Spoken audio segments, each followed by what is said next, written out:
સત્યમેવ જયતેના મંચ પર આજે એક મલ્ટી ટેલેન્ટેડ આઈપીએસ અધિકારી આપણા મહેમાન બન્યા છે। તેઓ એક સફળ પોલીસ અધિકારી તો છે જ, પણ સાથે સાથે તેઓ બહુમુખી પ્રતિભા પણ ધરાવે છે। વર્ષ 1999ની બેચના આ ડાયરેક્ટ આઈપીએસ ઓફિસરનું નામ છે અજય કુમાર ચૌધરી। સ્વભાવે નિર્મળ દેખાતા આઈપીએસ અજય કુમાર ચૌધરી પોતાના કામમાં તેટલા જ પારંગત પણ છે। વર્ષ 1999થી પોતાની કારકિર્દી શરૂ કરનાર આઈપીએસ ચૌધરીએ વર્ષ 2023 સુધીમાં અનેક નોંધપાત્ર કાર્યો પણ કર્યા છે, જેમાંના કેટલાક ચકચારી ડિટેક્શનની વાત કરીએ તો દાઉદ ગેંગના મમ્મુ મિયા પંજુ મિયાની વિદેશથી ધરપકડ કરવાનું દિલધડક ઓપરેશન આઈપીએસ અજય કુમાર ચૌધરીએ નિડરતાપૂર્વક પાર પાડ્યું હતું। આઈપીએસ અજય ચૌધરી જ્યારે પોરબંદર જિલ્લામાં એસપી તરીકે ફરજ બજાવતા હતા ત્યારે તેમને ડી ગેંગના સાગરીત અને મોસ્ટ વોન્ટેડ મમ્મુ મિયા પંજુ મિયા વિદેશમાં છુપાયો હોવાની બાતમી મળી હતી। બાતમીના આધારે આઈપીએસ અજય કુમાર ચૌધરીએ એટીએસ, સીઆઈબી અને રો જેવી સેન્ટ્રલ એજન્સીઓનો સંપર્ક કરી સંકલન સાથે આ ગેંગસ્ટરની ધરપકડનું ઓપરેશન સફળતાપૂર્વક પાર પાડ્યું હતું। મોસ્ટ વોન્ટેડ ગેંગસ્ટરની ધરપકડ કરીને આઈપીએસ અજય કુમાર ચૌધરી તથા સંકલનમાં રહી ઓપરેશન પાર પાડનાર તમામ એજન્સીએ ના માત્ર ગુજરાત પોલીસનું પરંતુ સરકારનું પણ નામ રાષ્ટ્રીય ફલક પર રોશન કર્યું હતું। આઈપીએસ અજય કુમારે માત્ર પોલીસ કામગીરીમાં જ નહીં પરંતુ ડ્રોઈંગ અને પેઇન્ટિંગ જેવી આર્ટમાં પણ મહારત હાંસલ કરી છે। અજય કુમાર ચૌધરીએ તૈયાર કરેલા એબ્સ્ટ્રેક્ટ પેઇન્ટિંગ્સ વિદેશની આર્ટ ગેલેરીમાં પણ મૂકવામાં આવ્યા છે।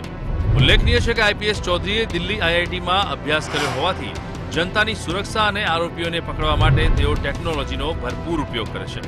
નોંધનીય છે કે તેઓ સોશિયલ મીડિયા પર લાઈવ વિડીયો બનાવી કોઈને કોઈ મુદ્દા પર જનતાને એજ્યુકેટ અને અવેર કરતા હોય છે। આમ અનેક વિશેષતાઓ ધરાવતા આઈપીએસ અજય કુમાર ચૌધરી જનતા અને દેશની સેવા કરી રહ્યા છે। તો ચાલો જાણીએ આ મલ્ટી ટેલેન્ટેડ આઈપીએસ ઓફિસર વિશે કે જેઓ આજે સત્યમેવ જયતેના મંચ પર મહેમાન બન્યા છે। નમસ્કાર, મંતવ્ય ન્યૂઝના વિશેષ કાર્યક્રમ સત્યમેવ જયતેમાં હું વિશાલ મહેતા આપનું સ્વાગત કરું છું। આજે આપણી સાથે એક એવું વ્યક્તિત્વ છે કે જેમણે સફળતાના શિખરો તો પાર કરી અને આઈપીએસ તરીકેની પદવી તો મેળવી જ, પણ સાથે તેમની અંદર એક કલાકાર પણ છુપાયેલો છે। તે પોતે ચિત્રકાર અને સાથે જ અનેક ખૂબીઓ પણ ધરાવે છે। તેઓએ અનેક જગ્યાએ ડ્યુટી કરી। વર્ષ 1999ની બેચના તે પોતે ડાયરેક્ટ આઈપીએસ છે, જે આપણી સાથે આજે જોડાયા છે। આપણે સીધા જ તેમની સાથે વાત કરીએ આઈપીએસ અજય ચૌધરી સાહેબ સાથે કે જેઓ આજે આપણા મંચ પર મહેમાન બન્યા છે। સાહેબ, સ્વાગત છે આપનું। Thank you.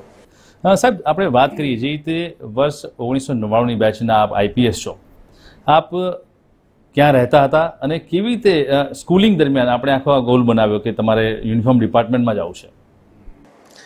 मेरी बॉर्न विलेज देवरी कला पलामू डिस्ट्रिक्ट, जो कि एकदम रूरल एरिया है और tribal tri junction of India ઉપર છે, એટલે 3 જાતનું ટ્રાઇબ્સ ત્યાંથી ઇમર્જ થયા છે, એટલે એન્થ્રોપોલોજીના એંગલથી ઇમ્પોર્ટન્ટ જગ્યા છે પલામુ ડિસ્ટ્રિક્ટ।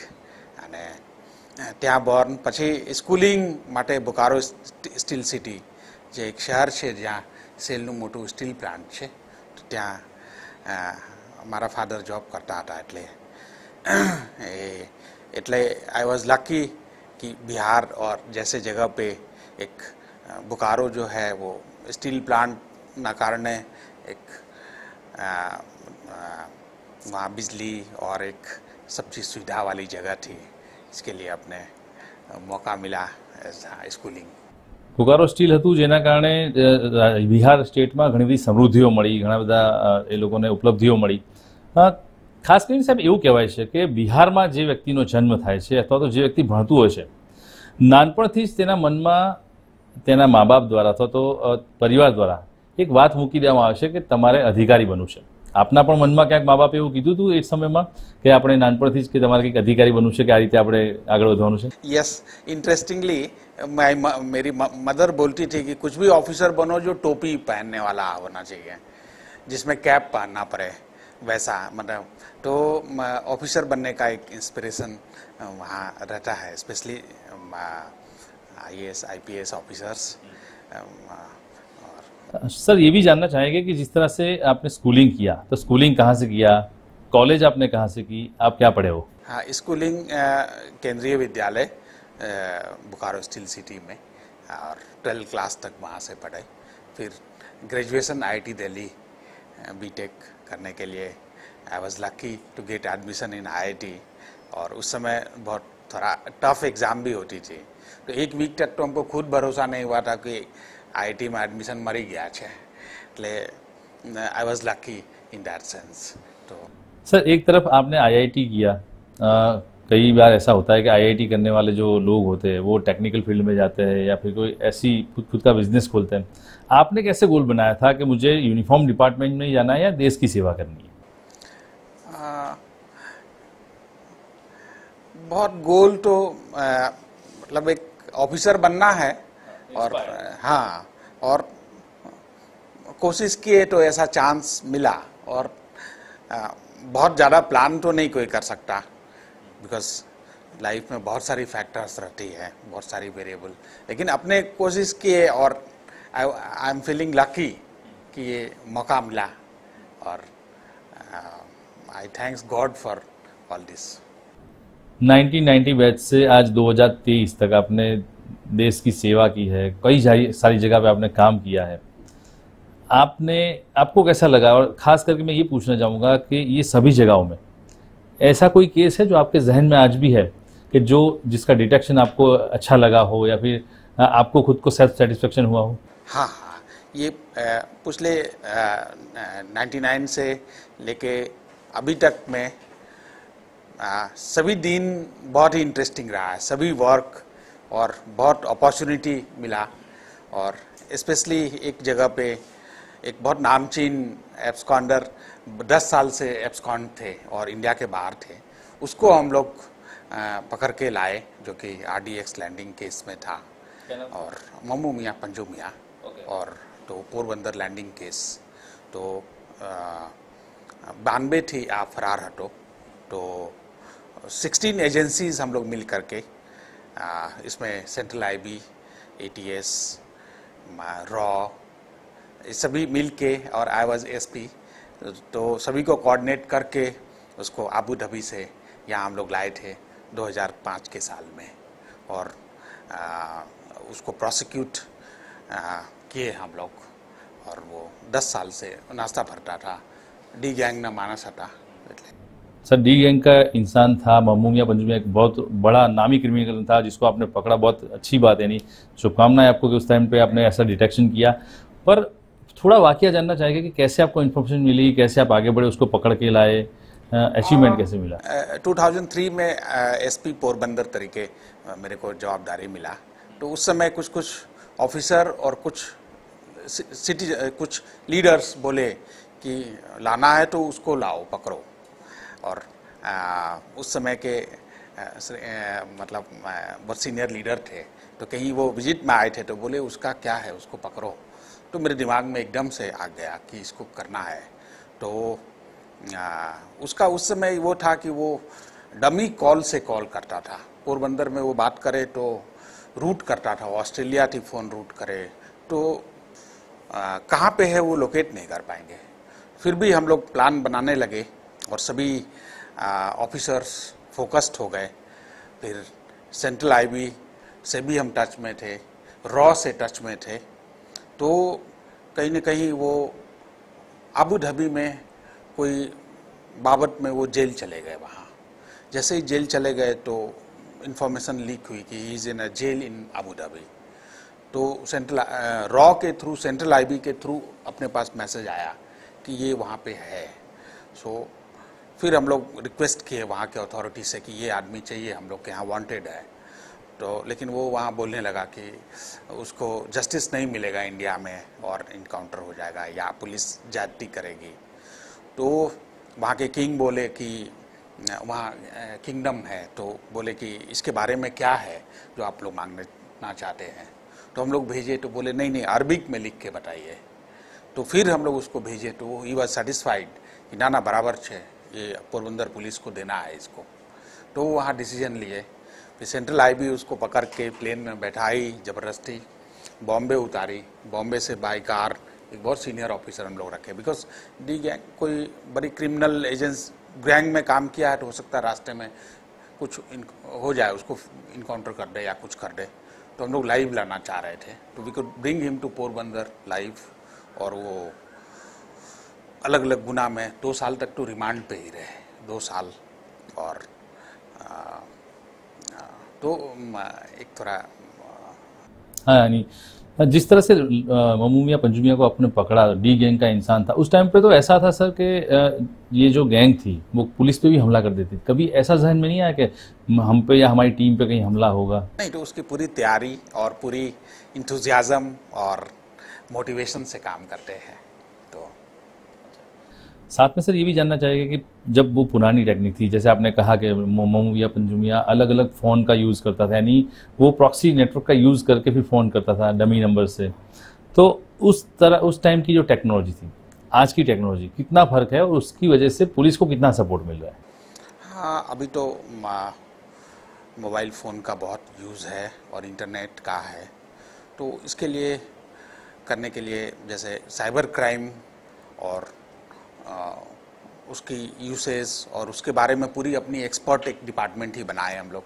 जैसे अहमदाबाद में तो डीसीपी साइबर क्राइम है ही है और पूरी वो सुसज्ज है, कोई भी चीज़ को कहीं से भी ट्रैक कर सकते, पता कर सकते, और ज़्यादा अपग्रेड हैं हम लोग अभी के टाइम के लिए। तो सर क्या कहना चाहेंगे, जिस तरह से अपग्रेड हो रही है पुलिस, साइबर क्राइम अपग्रेड, आने वाली जो चैलेंज है वो साइबर क्राइम की चैलेंज है। सबसे बड़ी बात ये है सर कि लोकल क्राइम जो होता है, जैसे कि लूट होती है, मर्डर होता है, तो एक्यूज दिखता है, पर साइबर क्राइम का जो एक्यूज है वो दिखता नहीं है। साइबर क्राइम का एक्यूज बाकी एक्यूज से 10 कदम आगे है। तो कैसे पुलिस उसको चेज करेगी? यानी उसके लिए पुलिस ने क्या क्या कुछ डिपार्टमेंट खड़े किए या फिर कुछ साधन खड़े किए जिससे उसको चेज कर सके? हाँ, उसके लिए ज़रूरी पूरी इक्विपमेंट हम लोग उसका बहुत सारे उसकी टेक्निकल नो हाउ, सॉफ्टवेयर्स, ये सब परचेज किए हैं। और निर्भया प्रोजेक्ट में हम लोग यहाँ 2 ऑल वीमेन साइबर यूनिट बनाए हैं जो फंक्शनल है पिछले 2 साल से अहमदाबाद में। तो उसमें क्या है, सभी स्टाफ महिला होंगे और कोई महिला को कुछ भी चीटिंग हुआ या कुछ भी मोबाइल बेस्ड कुछ भी क्राइम हुआ तो सीधा ही वहाँ आ सकते हैं और उसको पूरी इक्विपमेंट है, मशीनरी है और सॉफ्टवेयर है, तो तुरंत हम लोग डिटेक्ट कर सकते हैं। इसके अलावा डीसीपी साइबर क्राइम है जो पूरे शहर का पूरा है, देखते हैं। और हर एक पुलिस स्टेशन में भी अपने रेगुलर पुलिसमैन को हम लोग रेगुलर ट्रेनिंग देते हैं साइबर क्राइम का। और एक इवॉल्विंग फील्ड है और हमेशा हम लोग अपडेट रहते हैं और बहुत सारी गुना सब डिटेक्ट हो रही है। और अभी हाल में शी टीम को यूज़ हम लोग कर रहे हैं, भेज रहे हैं सीनियर सिटीजन को मिलने के लिए और उनको cyber crime, mobile based cyber fraud के बारे में अवेयर कर रहे हैं हम लोग। तो क्या है कि एक deep outreach programme, community outreach programme using the software arm of police, जैसे शी टीम है, वो हर एक पुलिस स्टेशन में 2-2 वकील है शी टीम। तो वो लोग दिन भर उनका काम ही है अवेयरनेस लाना और सीनियर सिटीजन को मिलना, महिलाओं को मिलना, बच्चों को मिलना, उनको अवेयर करना। अभी और ये हाल में डीजीपी साहब की सूचना से पूरे हम लोग अहमदाबाद में पूरा ये चालू किए हैं। और इसके अलावा और भी नेक्स्ट भी आगे एक से एक हम लोग आगे ही कर रहे हैं। सर एक तरफ जहां आप पुलिस टीम को साथ में रखें, यानी कहा जाता है कि अजय चौधरी, आईपीएस अजय चौधरी हमेशा अपने सबऑर्डिनेट को साथ में रख के चलते हैं, उसको अच्छे से गाइड करते हैं। कैसे सब कुछ तालमेल से जोड़ सकते हैं? जैसे एक तरफ तो आप ये सभी टीम को साथ में लेके पब्लिक का प्रोटेक्शन करते हैं, उनकी सेवा करते हैं, साथ में एक बात ये भी है कि आप सोशल मीडिया के थ्रू भी लोगों को अवेयर करते हैं, हमेशा जागरूक करने की कोशिश करते हैं। ना, एक चीज़ है कि एज ए ह्यूमन बीइंग एक चीज़ समझना होगा, we are all one piece. और सभी को टीम बन के काम करें और सब सिंक्रोनाइज होकर काम करें, तभी मिराकल हो सकता है, तभी एक 1+1 11 हो सकता है। तो क्या है कि एक सोसाइटी को रिजल्ट दे सकती है पुलिस डिपार्टमेंट, एकदम visible and definite and dramatic result achieve कर सकते हैं। और दूसरा, ये सोशल मीडिया जो है ये सिस्टम है जिसको हम लोग लिवरेज कर रहे हैं, लिवरेजिंग द सिस्टम। कैसा कि जैसे फेसबुक, ट्विटर, इंस्टाग्राम, इसके थ्रू इसको यूज करके जो पुलिस की अच्छी काम है या लोग से एक संवाद इस्टेब्लिश करना, एक 1-to-1 डायरेक्ट कम्युनिकेशन होना। आज कोई भी सिटीजन डायरेक्ट मैसेज कर सकता है, बात कर सकता है ऑफिसर से, अपनी प्रॉब्लम बोल सकता है, हम लोग इंस्टेंट उसको जवाब दे सकते हैं, सॉल्व कर सकते हैं। तो ये क्या 1 to many कम्युनिकेशन का ये सिस्टम जो बनाया है उसको लिवरेज हम लोग कर रहे हैं to achieve our police goals and police objective. तो और ये ऑल फ्री, मतलब सोशल मीडिया, तो why not leverage it, and system है ये, सिस्टम लिवरेज इसको बोलेंगे। Sir, as a police officer आप एक साथ इतने सारे लोगों को कहीं एजुकेट कर रहे हैं या फिर सपोर्ट कर रहे हैं, समझा रहे हैं, पर जब बात पुलिस स्टेशन की आती है, कोई कंप्लेनेंट अगर पुलिस स्टेशन में जाता है तो उस टाइम पे उसको सही से रिस्पांस नहीं मिलता। कई बार ऐसा सुनने में आया कि पुलिस सपोर्ट नहीं कर रही है, पुलिस हमको सुन नहीं रही है। तो ऐसे टाइम पे आप अपने डिपार्टमेंट के जो नीचे के लोग हैं उसको क्या कहना चाहेंगे हमारे माध्यम से कि कैसे उनको टैकल किया जाए? हाँ, एक तो ह्यूमन एंगल पुलिस में लाना है और हम लोग उस पर रेगुलर काम भी कर रहे हैं। ह्यूमन एंगल एक कैसे ट्रीट करें, अच्छे से सिटीजन्स के साथ बातचीत हो, उनकी प्रॉब्लम के लिए सॉल्व करने के लिए ही हम लोग बैठे हैं। मेन अपना ऑब्जेक्टिव भी वही है, सबसे सुप्रीम ऑब्जेक्टिव। दूसरा, टेक्नोलॉजी के माध्यम से लोगों की प्रॉब्लम को, जैसे EFIR है, तो क्या है कि घर बैठे बैठे उनका FIR रजिस्टर हो जाए, उनकी प्रॉब्लम पहुंच जाए। और तो ये टेक्नोलॉजी यूज़ करके और भी कम्युनिकेशन चैनल, जैसे अभी जैसे डिस्कस हुआ ट्विटर, ये सब कोई भी सिटीजन डायरेक्ट कुछ मैसेज कर सकते हैं कि यहाँ पे ट्रैफिक प्रॉब्लम है, तो भी हम लोग इमीडिएट करते हैं उसको रिस्पॉन्ड और उसको सॉल्व करके उनको जवाब देते हैं। और फिर भी बहुत इम्प्रूवमेंट का ज़रूरत तो है सभी की। As a human being, as a soft skill, soft but firm, एक कायदा को इम्प्लीमेंट भी करना है लेकिन सॉफ्टनेस के साथ ही इम्प्लीमेंट करना है। तो ये दोनों, तो we are working on it, यहाँ बहुत काम करने के लिए। सही बात है सर। एक तरफ अजय चौधरी एक सफल IPS तो है ही, पर अजय चौधरी के अंदर भी एक और शख्सियत पल रही है जो खुद चित्रकार है, यानी आप पेंटिंग भी करते हैं, ड्राइंग भी करते हैं। कैसे आपने ये स्किल को डेवलप किया? नहीं, ये तो हर एक आदमी का पैशन होता है, कुछ पर्सनल इंटरेस्ट होती है, कुछ हॉबी, और एक खुद अपने को रिफ्रेश होने के लिए, अपने को कंप्लीट होने के लिए कोई गेम्स है। तो वैसे ही मेरी ड्राइंग एंड पेंटिंग मेरी चाइल्डहुड पैशन है और इसमें बस ये ऐसा है, और जो कि मेरे को बैलेंस ओपिनियन अबाउट सोसाइटी मेरे को ज़्यादा ह्यूमन और ग्राउंड से ये बांध के रखता है, और एक अलग नज़रिया से समाज को देख सकते हैं और उसके लिए क्या सोच सकते हैं, एक 360 डिग्री व्यूज़ क्या हो सकती है, and how better I can perform as a human being. So कोई भी चीज़ जो एकदम ग्राउंडेड रखे तो मेरे को बहुत इंटरेस्टिंग लगता है। और पब्लिक का सेवा ही अल्टीमेट लाइक गोल है, और उसके लिए ही अपने को तैयार रहना है एज ए पुलिस ऑफिसर और एज ए कोई भी पुलिसमैन। आपकी सर हॉबी क्या है? जैसे आप पेंटिंग तो करते ही है, साथ में और क्या क्या हॉबी है जिसकी वजह से आप, जो आपका फुर्सत का टाइम है उसमें आप रिफ्रेश खुद को करते? मेरे को वॉकिंग का शौक है, फिर फुटबॉल का भी शौक है, बैडमिंटन, बच्चों के साथ बातचीत, फैमिली के साथ बातचीत। तो आई हैव 2 daughters, उनके साथ बैठ के बातें करना मेरे को बहुत पसंद है। सर, आपने फैमिली की बात की, मैं उससे आपको पूछना चाहूँगा कि एक IPS ऑफिसर, यानी जो सर्व टू नेशन को सर्व कर रहा है, बहुत कम टाइम होता है, 24/7 की आपकी ड्यूटी है। इस दौरान आप कैसे फैमिली के लिए इतना टाइम निकाल सकते हो कि वो सेटिस्फाइड रहते हैं? हाँ, मतलब सबसे मेन जवाबदारी तो लोगों की सेवा करना जवाबदारी है, अपनी ड्यूटी को परफॉर्म करना मेन जवाबदारी है। लेकिन उसमें अगर थोड़ी समय कुछ मिलता है वीकेंड्स में, तो बच्चों के साथ, फैमिली के साथ टाइम देना और उनके साथ मतलब रिलैक्स होना, बातें करना। कभी सर ऐसा हुआ है कि आप कहीं बाहर घूमने जा रहे हो या फिर उस टाइम पे कुछ ऐसा हादसा हुआ तो आपको? बहुत बार।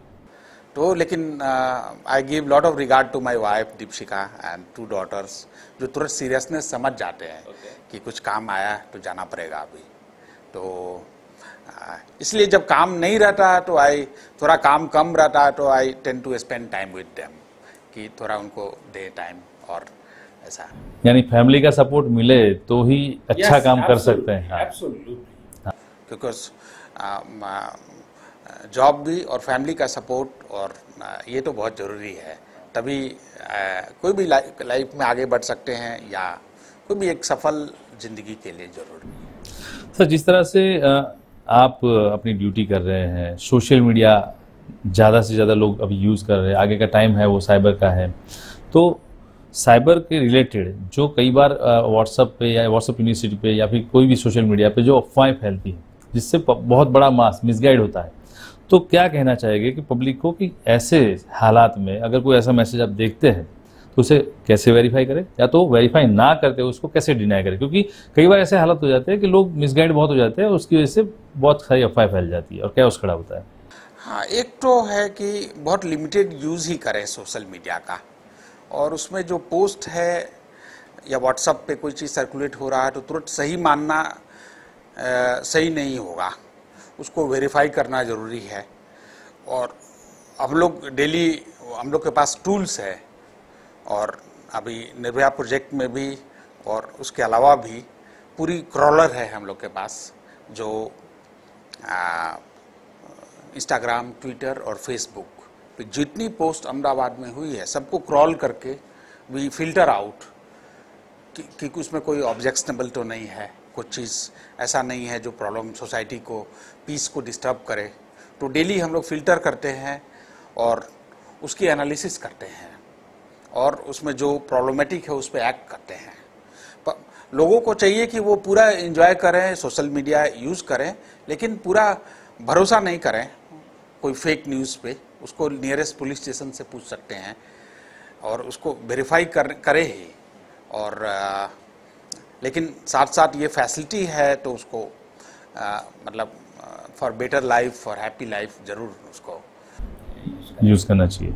सही बात है। जैसे सर अभी की जो हालात है उसको लेके टेक्नोलॉजी सबसे इम्पोर्टेंट हो चुकी है। हर सिटी में आप देखने जाओ तो नेत्रम वाला प्रोजेक्ट चल रहा है, सीसीटीवी कैमरा जो लगे हुए हैं हर सिटी में, कितने सपोर्टिव है पुलिस डिटेक्शन में या पुलिस के हर केस में। क्या कहना चाहेगी सीसीटीवी को लेके, और लोगों को भी क्या नसीहत देना चाहेगी कि वो भी घर में सीसीटीवी लगाएं? हाँ, ये तो एक कायदा ही बन गया शॉप एंड इस्टेब्लिशमेंट एक्ट, जहाँ भी 1000 से ऊपर लोग फुटफॉल है वहाँ सीसीटीवी फुटेज कैमरा एक सर्टेन स्टैंडर्ड का लगाना ज़रूरी है, और साथ साथ उसकी स्टोरेज भी रखना है, ऐसे कंपलसरी रूल्स है। और इसके अलावा हम लोग शहर में सीसीटीवी कैमरा लगा रहे हैं और साथ में बॉडी ऑन कैमरा भी है, साथ में ड्रोन से भी पेट्रोलिंग करते हैं, और सभी फीड जो वीडियो फीड है उसको एनालिसिस करने का भी अपने पास सॉफ्टवेयर है, जिसमें वीडियो एनालिटिक्स, वीडियो समराइजेशन और बहुत सारे क्राइम डिटेक्शन बहुत फास्ट होगी अहमदाबाद में। ऐसे निर्भया प्रोजेक्ट में और हम लोग बहुत सारे ऐसे सिस्टम लगाए हैं जो नेक्स्ट 25 ईयर तक में अपने को अपडेट रखेगा, और ऐसा डाटा सेंटर भी बना रहे हैं यहाँ और न्यू सीपी ऑफिस बिल्डिंग में और डेवलप कर रहे हैं आप। सर जैसे जॉइंट कमिश्नर के तौर पे आप अभी अहमदाबाद के अंदर सेवा कर रहे हैं, तो खास करके जैसे आपने बताया कि ड्रोन के माध्यम से भी, बॉडी वॉर्न कैमरा के माध्यम से आपने पुलिस को हाईटेक बनाया है, यानी सर्वेलेंस बढ़ाया हुआ है, तो उससे क्या फ़ायदा होगा प्रजा को और डिटेक्शन में कितना फ़ायदा मिलेगा? हाँ, जैसे कोई क्रिमिनल है, एब्सकॉन्डर है, और मान लीजिए कि शहर में वो घूम रहा है, तो जितने कैमरा है वीडियो कैमरा वो वीडियो रिकॉर्ड कर रही है, वो 100 वीडियो फीड को एक साथ हम एनालाइज कर सकते हैं। और कोई जितने एब्सकॉन्डर हैं गुनाह में नाश्ता फरता है, वो उसको हम फोटोग्राफ दे सकते हैं और वो वीडियो में से फिल्टर करके निकाल देगा कि ये नाश्ता फरता आदमी ये अमुक जगह पे इतने बजे दिखा है या स्पॉट हुआ है। और उसमें ये भी दे सकते हैं कहीं पे वो स्पॉट होगा तो वो location concern pi, ACP, DCP को आएगा मैसेज कि इस जगह पे स्पॉट हुआ है, वहाँ पकड़िए उसको।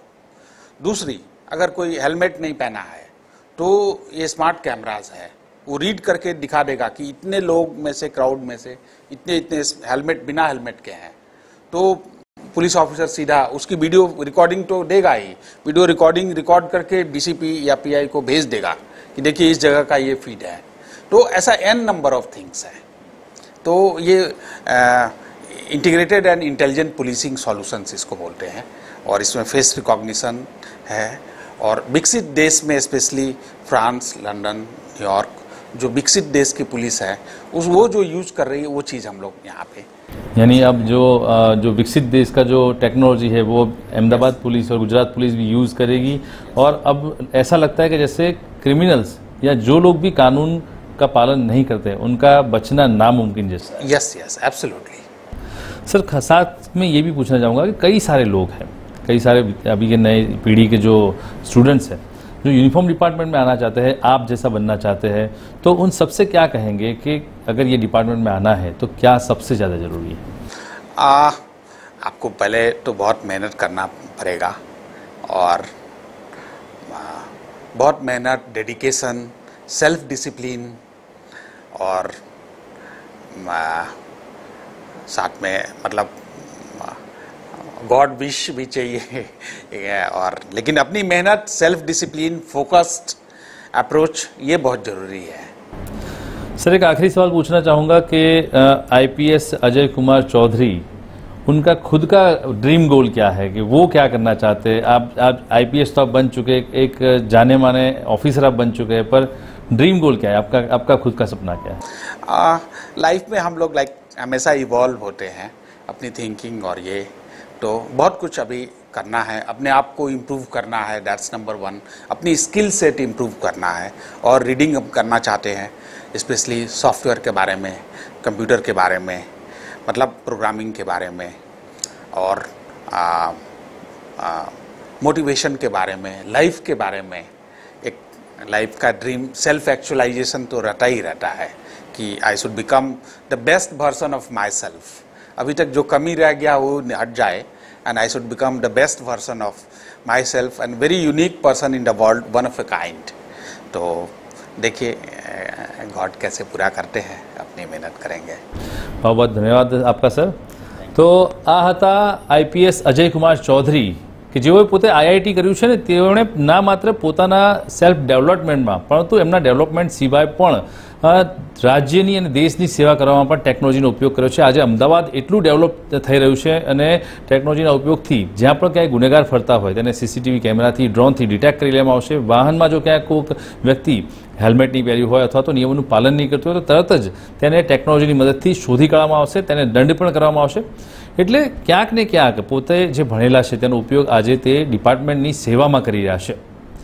આવા જ અનેક ઓફિસરો સાથે આગળ પણ આપણે વાત કરીશું, પણ ત્યાં સુધી મને આપશો રજા। નમસ્કાર।